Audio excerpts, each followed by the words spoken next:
माननीय राहुल गांधी जी। राहुल जी। धन्यवाद speaker sir. हम चाहते थे कि नीट पे एक दिन का डिस्कशन हो। काफ़ी ज़रूरी मामला है। 2 करोड़ युवाओं को नुकसान हुआ है। 70 बार पिछले 7 साल में पेपर लीक हुए हैं। तो हम चाहते थे कि एक दिन चर्चा इस पे हो। तो अगर आप मौका दे सकें। ठीक है, राष्ट्रपति अभिभाषण पर आप विषय रखें, क्योंकि हमने व्यवस्था दे चुके हैं पहले ही कि राष्ट्रपति भाषण के मध्य में न शून्यकाल होगा न कोई स्थगन प्रस्ताव को लिया जाएगा।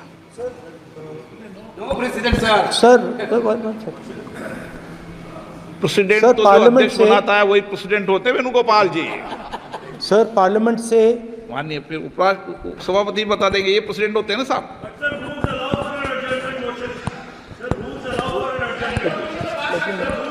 रूल के बाद भी अध्यक्ष निर्देश होते हैं ना वकील साहब। चलिए, आपको बोलने दे रहे हैं आपके नेता लोग, आपको बोलने दे रहे हैं लोग। सर पार्लियामेंट से देश को मैसेज जाता है।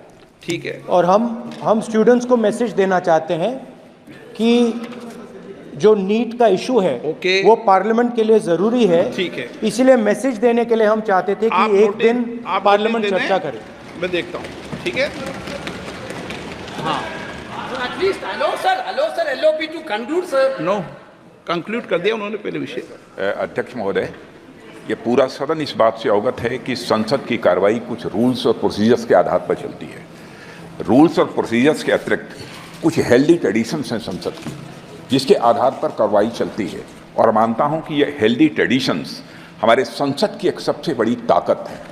जब कभी भी राष्ट्रपति जी के अभिभाषण पर चर्चा होती है तो आज तक कभी ऐसा नहीं हुआ है, क्योंकि अपने लंबे संसदीय जीवन में जो मैंने देखा है उस आधार पर मैं कह सकता हूं कि अन्य किसी विषय पर उस समय चर्चा हुई हो।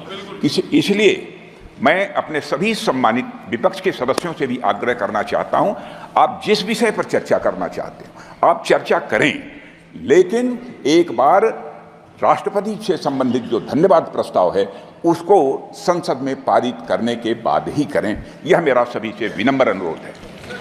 माननीय श्री राष्ट्रपति अभिभाषण पर चर्चा, श्री